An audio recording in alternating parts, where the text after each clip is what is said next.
गरमागरम पावभाजी. ते हॉटेलपेक्षाही छान लागणार बघा. एकदा तुम्ही घरी करून बघा, हॉटेलमधली चव तुम्ही विसरून जाता. पावभाजीसाठी काय काय भाज्या लागतात ते आता आपण बघणार आहोत. तर त्यासाठी मी बघा 200 ग्राम वाटाणे घेतलेलं आहे, 200 ग्राम बटाटा घेतलेला आहे आणि 200 ग्राम फ्लावर घेतलेला आहे. आतपाव ढोबळी मिरची 100 ग्राम, आतपाव ढोबळी मिरची आहे आणि 50 ग्राम बीन्स आहे. बीट पण 50 ग्राम घेतलेले, गाजर पण 50 ग्राम घेतलेले. त्याच्यातल्या ह्या 3 भाज्या स्किप केल्या तरी चालतील. बीन्स, बीट, गाजर ह्या भाज्या नसल्या तरी चालतील. असलं तर घ्या, नाही तर मग एखादी भाजी याच्यातली नसेल तर सोडून द्या. तर आता ही पावभाजी कशी करायची ते बघूयात आपण. आता या भाज्यांमध्येच मी 2 टोमॅटो पण चिरून घेतलेले आहेत, ते पण ह्याच्यातच शिजायला टाकणार आहे. सगळ्यात आधी आपण 1 चमचा बटर टाकणार आहे. 1 चमचा बटर टाकून भाज्या परतून घेणार आहे.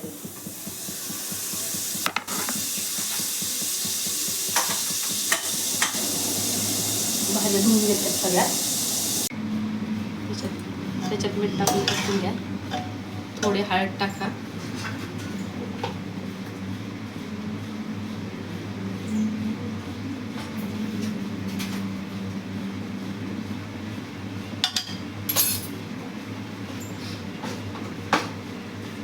थोडी धने पावडर टाका.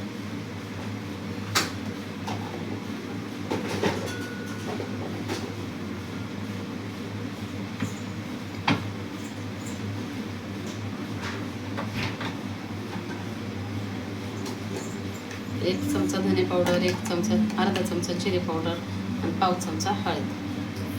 एवढं मीठ टाकायचं आणि परतून घ्यायचं आणि 1 ग्लासभर पाणी टाकायचं.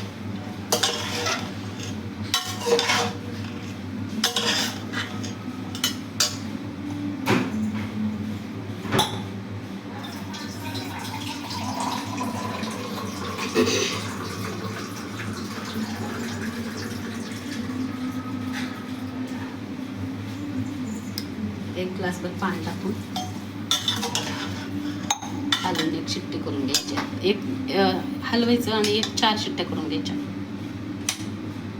आता ह्या सगळ्या भाज्या शिजून झाल्यावर परत स्मॅश करून घ्यायच्या. अशा चांगलं स्मॅश करून घ्यायच्या बारीक. असे चांगलं स्मॅश करून घ्यायचे पराठीमध्ये.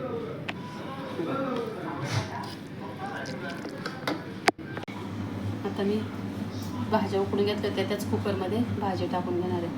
तर मी आता ह्याच्यात जवळजवळ अर्धा पेलं तेल टाकलेलं आहे. अर्ध्याचं थोडं कमी टाकलेलं आहे. आणि आता त्यासाठी साहित्य बघा काय काय लागणार आहे.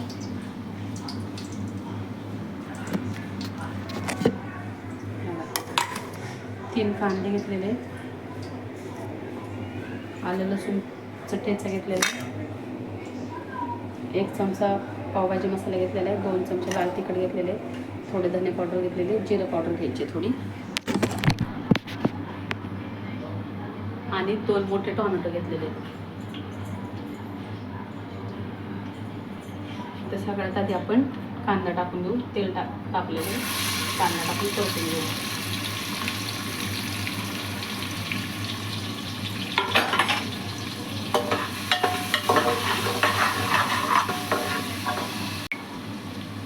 कांदा थोडा लाल होत आला की मग आलं लसूण ठेचा टाकून द्यायचा.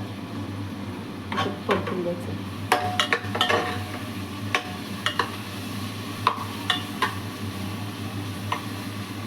आलं लसूण परतून आलं की लाल तिखट 2 चमचे, पावभाजी मसाला 1 चमचा आणि धण्याची पावडर टाकून द्यायचं.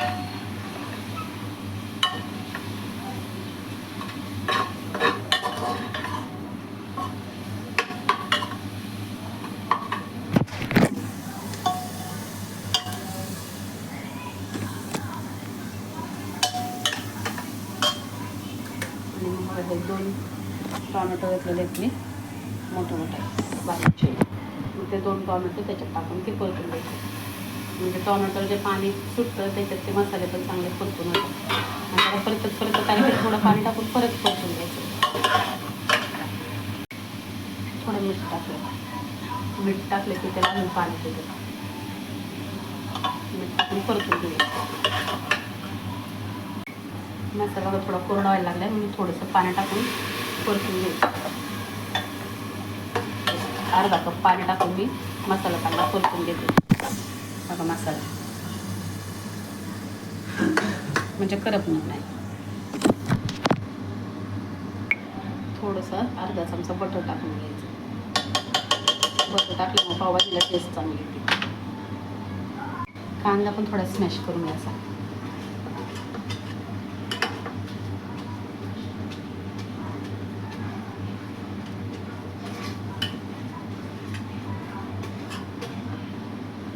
बघा मसाला कसा परतलाय. आता त्याच्यात त्या भाज्या टाकून घ्यायच्या.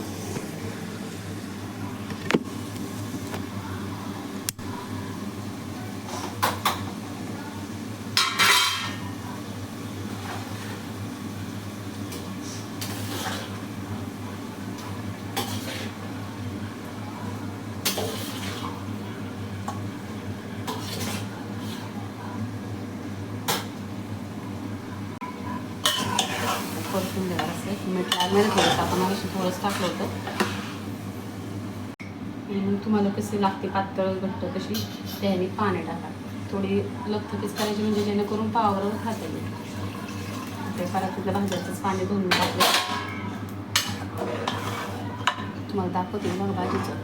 तुम्हाला कशी असते त्याने करा.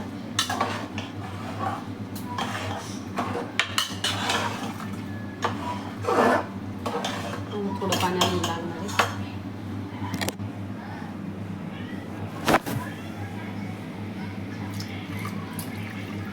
अजून एक ग्लासभर पाणी टाकलं मी. थोडं मीठ टाका. टेस्ट करून कशी आहे अशी. थोडी उकळी त्याला ती घट्ट होणार आहे. जरा उकळी आली की त्यात परत एक चमचा पावभाजी मसाला टाकायचा आणि लाल तिखट टाकायचं. मीठ लागते. थोडं मीठ टाकते. भाजीला तर चांगली उकळी आली. पावभाजी बघा थोडी हलवून घ्यायची. उकळली चांगली ती झाली उकळली. आता त्याच्यात ना एक चमचा अर्धा चमचा बटर टाकायचं.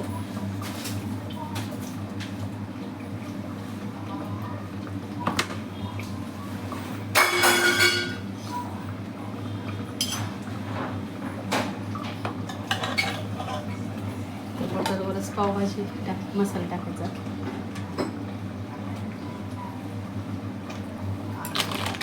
आणि परत एक चमचा लाल तिखट टाकायचं.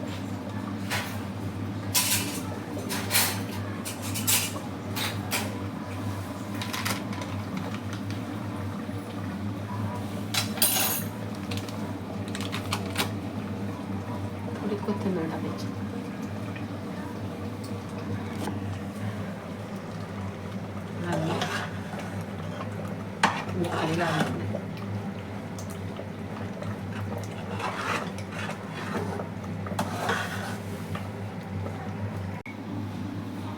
आता गरम पाव भाजून घेऊया.